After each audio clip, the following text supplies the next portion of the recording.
Hey, yesterday, one of our top stories on Infowars.com was the coverage of a viral video that's on YouTube right now. And this is where a man refuses to comply with internal checkpoints. You know, Border Patrol agents, they set up a network of unconstitutional checkpoints all over the United States. And in this video clip, informed citizen Stephen Anderson gives a sterling example of how to stand up for your rights and teach the cops a thing or two at the same time. That's always fun. So score one for the Fourth Amendment. Let's take a look. What's up, man? How you doing today, sir? Good. You a U.S. citizen? That's my business. Well, it's our business to ask. Are you a U.S. citizen or not? You can ask, that's fine.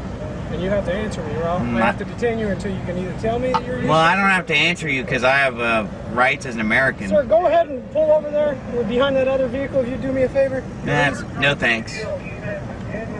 I'd like to just go on my way. You can go on your way as soon as you tell me if you're a U.S. citizen. Well, I didn't know that I have to go around proving that I'm a citizen. Do I need to, like, show my papers like the Nazis? Or immigration. I'm not. Am I immigrating somewhere? Or But we're supposed to check on is this Mexico or the United States? Huh? Just answer the question yes or no. Well, let me ask you this. Is this Nazi Germany now? I have to show my papers? Hold on a second.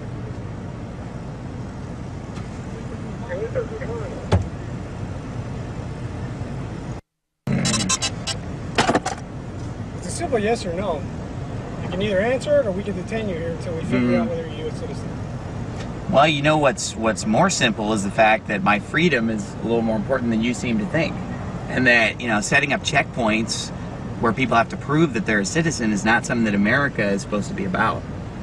So I'm not sure if you understand that. Huh? He doesn't want to tell me his citizenship. Well, I'm just driving down the road here and I've been stopped for some reason and I'm, supposed to, no thank you. I want you to pull up secondary, sir. No thanks. I want to go free on my way. Okay. I'm, here I am just going about my own business and, I don't need to stop at a checkpoint where I have to prove who I am because this is America. Okay. Correct me if I'm wrong, did I stumble into Mexico or is it still the United States? It's still the United States. Okay, well then therefore I should have the freedom to travel unmolested because I'm in America here. So. Go ahead, go. Go ahead and go where? Keep going on the road. Okay, see you later. If more people would just follow that example by simply standing up for their rights and refusing to obey unconstitutional demands, freedom might still be salvaged in this country. And we are joined now by the star of the video, Pastor Stephen Anderson, joins us from my hometown, Phoenix, Arizona. Stephen Anderson, it's good to have you on the show today. Yeah, it's good to be here. Thanks for having me. So tell us a little bit more about what happened that day. Those officers, they looked a little bit shocked and surprised when you refused their orders. What went down? Well, I was on my way to work in California, and I ended up going through 3 checkpoints within about 90 minutes. The first checkpoint was the agricultural inspection, which I didn't get that on video, unfortunately, but they wanted to search the trunk of my car. I told them I wasn't a commercial vehicle, I wasn't hauling any produce, but they tried to insist on searching my car. Finally, they let me go after a few minutes, and then I showed up at the second checkpoint where the video starts, and they asked me if I was a citizen, and I've been going through these checkpoints for years. I never answer any of their questions because, frankly, I don't feel like I should have to. I'm just traveling around doing my own business. I shouldn't have to be stopped and interrogated at these things. And then the third checkpoint I went to, they just instantly, they didn't even ask me if I was a citizen. They just instantly said, go to secondary so that your car can be inspected. And they were just planning on searching my vehicle. So I think the reason why they look so shocked that I'm telling them no is that thousands of people are going through these things every day, and I think very few people are telling them no. I think everybody just goes along with it. Maybe they're afraid to stand up to them, or maybe they just don't understand how serious this is. They might think it's just a really minor inconvenience, but the scary part is where this is going. It might seem small now, a small inconvenience, but these checkpoints are the infrastructure being set up for even more invasive checkpoints that are going to be used in the future. They're just getting us used to it, getting us acclimated to it. Well, it's getting ridiculous. And, you know, even the border patrols in California, for example, where you were stopped, they are set up miles and miles away from the actual border. You know, even in San Bernardino County, I've even heard reports where actual military are on the street to assist in DUI checkpoints. And here in Texas, you know, even Alex Jones, we've got a video where Alex was stopped 100 miles from the border of Mexico where he was stopped, and the Border Patrol, they wanted to board the vehicle, and he kind of had the same reaction that you had, and that video is available on the internet. And now we've even got, you know, the TSA has even announced that they're going to expand their Viper program. It's going to include train stations, bus terminals, and even roadside checkpoints of commercial vehicles. So this is obviously spreading out of control, don't you think? Absolutely, and it's like you said, it's all part of a larger system that includes the TSA, it includes DUI checkpoints, narcotics checkpoints, Border Patrol checkpoints. It doesn't matter what the excuse is. These checkpoints are setting up an infrastructure to control the American people and to slowly take away our liberties. And so regardless of what people's view are, what their view is of the border security issue or of illegal immigration, that's not the point. The point is that these checkpoints are unconstitutional. They're a violation of our natural rights. And something's wrong when you're going through 3 of them within 90 minutes of just driving westbound on I-8. I mean, that's pretty extreme. No, it's almost, it reminds me of not only an inconvenience, but it's also conditioning. It's almost like they're conditioning us to go through these random stops and kind of get used to it. Before you joined us, we showed the first half of the video where you went through, you finally managed to get through the first checkpoint. Now we're quickly going to take a look at checkpoint number 2. Let's take a look. This one a little bit, considering... Go to secondary for me, sir, to the right? No. I need you to go to secondary, sir, No, thank you. to the right? No. You know, I don't know why you've held me up in this traffic jam for the last 20 minutes. This is the 3rd checkpoint I've been through in the last couple hours. No, thank you. I'd like to go free on my way, please. Hey, get a soup! What's up, man? What's up? All right. Can we have you pull in secondary, please? No, thank you. I'd like to go free on my way. And why are you? Why don't you want to go secondary? Maybe it's because I've just sat in traffic for the last 20 minutes, and I'm already running late, and I don't have time to stop at your Nazi checkpoint and show my papers today. You know, I thought this is America. I thought I had some freedom to travel unmolested, and I'm just trying to go about my business here.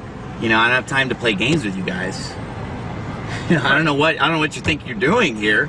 All right, Stopping me for no reason. Heather, can you run this car really quick? You know, you stopped me for no reason. I've waited in traffic for the last 20, 30 minutes that you guys created this traffic jam. I got places to go. I have to go make an honest living. All right, hold on. You know, and you guys want to screw around with me. All right, man. All right.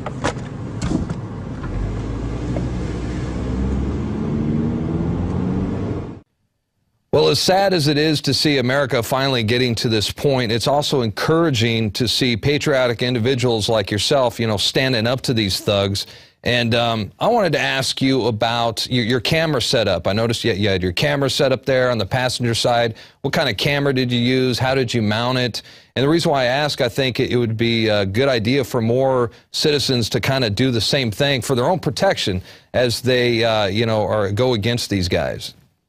Right. Well, the good news is there's nothing fancy about my setup. It was just a basic JVC camcorder, just a little typical handy cam like anybody would pick up at the electronics store. And, you know, my fancy mount was basically I just had a sweater sitting on the passenger seat, and I just kind of bunched up the sweater to get the right angle. Well, that's good. So, that's good.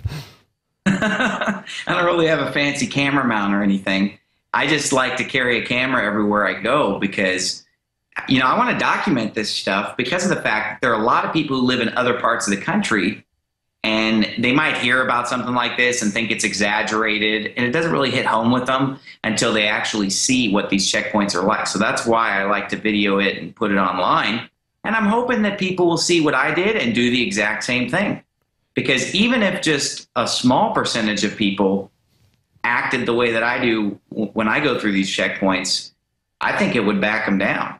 Yeah, and when you post them on YouTube, it catches on. People kind of see how they could react to a similar situation. And do you, now you're a pastor there in Tempe, do you discuss this in church at all? You know, do you tell people at church what happened and what you went through? I do. It's not a huge emphasis of my ministry. Obviously, I focus mostly on preaching the Bible and on spiritual things, but definitely before and after the services, we'll talk about stuff like this. And I've gone into it from the pulpit as well when it was applicable to the part of the Bible that I was preaching. Sure. But most of the people at my church are pretty up on these type of things. They're pretty smart people, and so, you know, I enjoy talking to them about it because they understand exactly what I'm talking about. Well, if I still lived in Phoenix, I'd probably definitely be going to your church. So, hey, let me ask you this. Before we go, what is your message to police and military who might be watching this right now? How do you explain to them that what they're doing is wrong, and how do we get them to join the good side? Well, I guess they just need to read a history book would probably be where they need to start, because that's really... When I started waking up to these things back in around 2008 with the Ron Paul campaign and just a lot of things that kind of got my attention, you know, I started doing a lot of reading of history.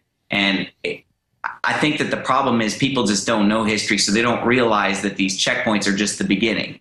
And they're very naive to think that it's just going to stop with what's going on with the TSA at the airport, these checkpoints. They don't realize that this is just the beginning of a program of total enslavement and a totalitarian government. And then I also have a message for Christians who basically look at something like this and say that we shouldn't be fighting this battle. You know, I don't see how you can be a Bible-believing Christian and not understand that the Bible clearly says that there's going to be a one-world government, that there's going to be a mark of the beast in people's right hand and in their forehead.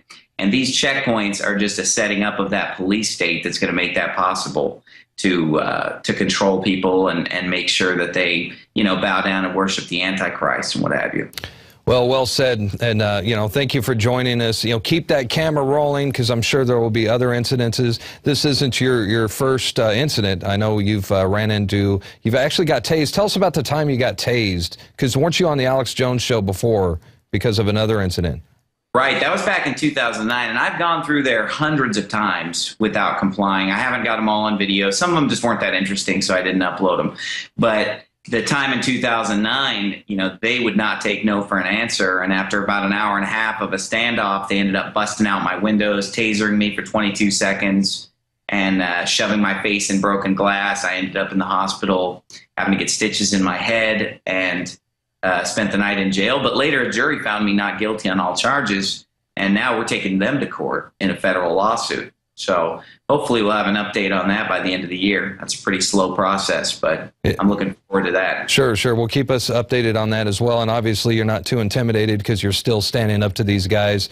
Thanks for joining us. Keep that camera rolling. The next incident, we'll be looking out for it. Sounds good. Thanks. All right, bud. Thank you.